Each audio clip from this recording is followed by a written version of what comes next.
Alrighty, what's going on, y'all? We're just gonna go ahead and jump into this one. I normally have been doing that little bit at the beginning, but always reminds me of the Robin Williams movie, where he's over there in Vietnam. But anyway, we are going to go ahead and jump into a few things. I've just been busy.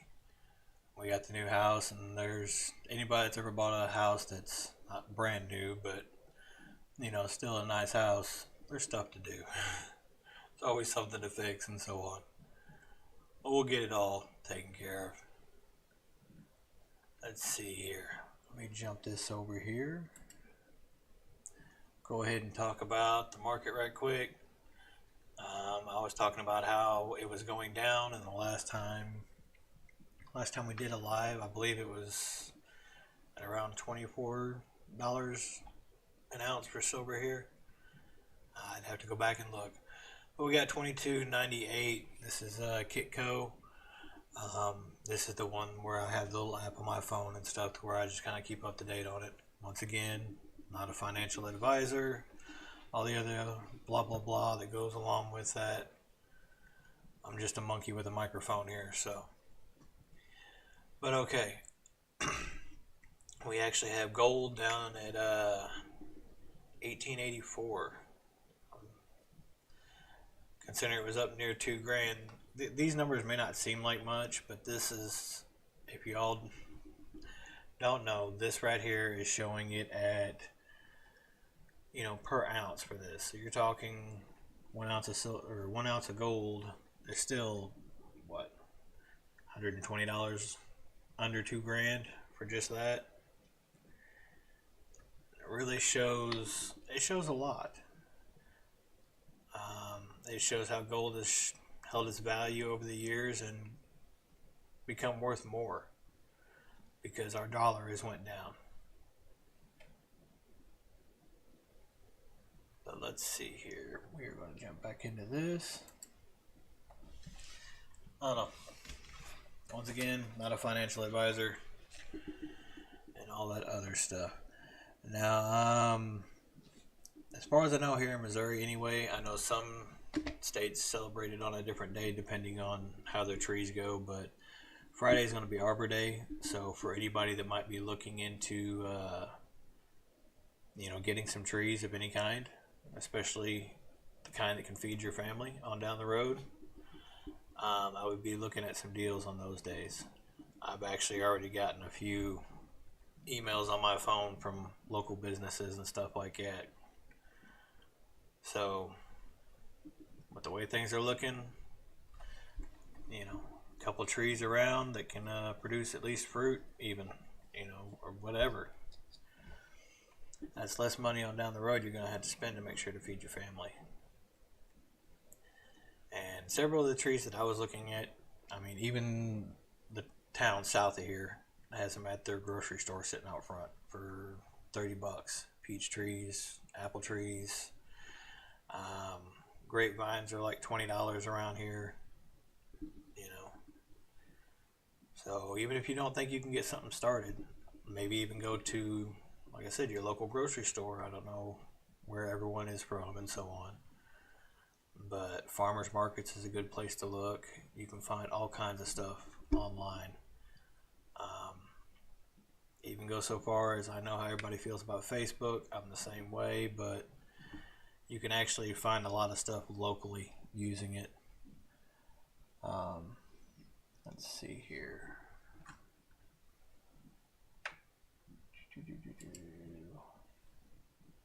Sorry, just checking something right quick. But definitely, have a look around. They're really going after our food in many ways. The bird flu has been, I've said it, so they've really been coming down on a lot of people with that. They'll come by and test a area and then kind of test everything in that area, and you're talking massive call-offs over that situation. And I can kind of feel that because here locally, within shoot, within 10 miles of where I live, there's at least 3 large chicken farms. So, but definitely take a look at everything and see what you can find, even small spaces.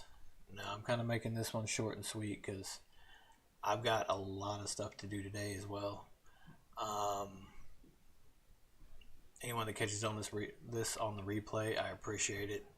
I was actually even almost late myself because I've already been out there painting this morning, trying to get some more shelves in here and get stuff out of the shop so we can do more with the shop. And then, you know, we'll probably actually be doing lives and stuff like that out there once I can finally get everything the way we need to get it, because it's got to have a lot of work done to it as well. So we might as well take everybody along on that ride too while we're fixing stuff, because it's structural stuff in some areas. I gotta replace an entire exterior wall at one point. But so even just a little bit of knowledge on that hand, because I'm not a carpenter by any means, but my grandfather was, and I was taught quite a bit. I've got all kinds of tools out here.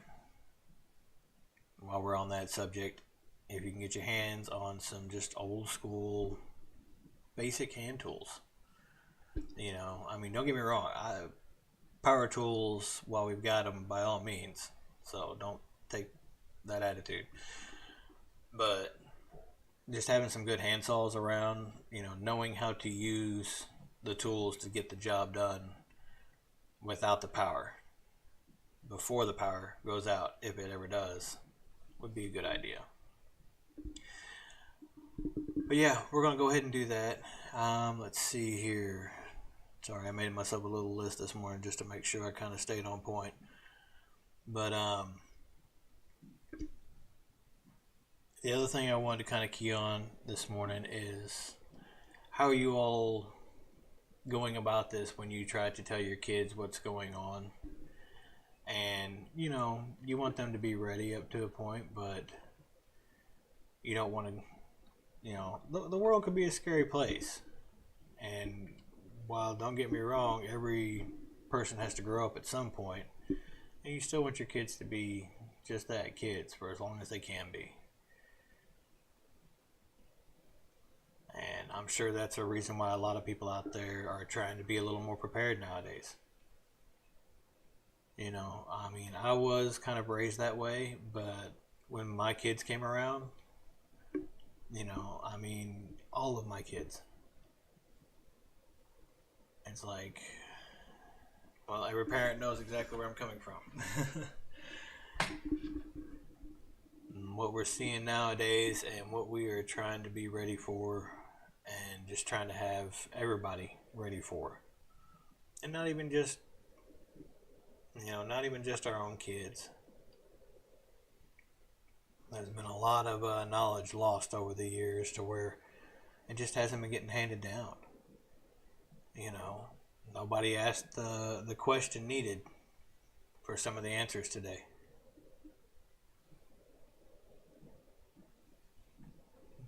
But we're all working on it, and everything is definitely always a work in progress. No matter what, you always have to be keeping moving forward.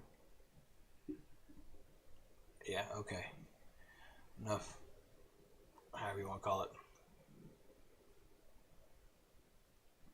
But keep that in mind. Always keep moving forward. Always keep learning more. Always keep striving to be able to do more, not just for yourself, but for others.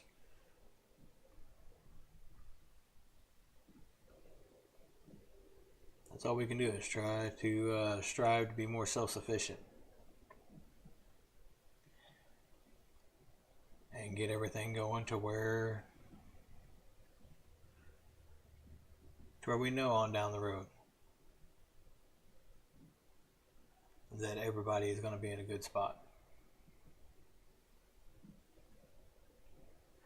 But anyway, y'all, enough of talking to myself here this morning.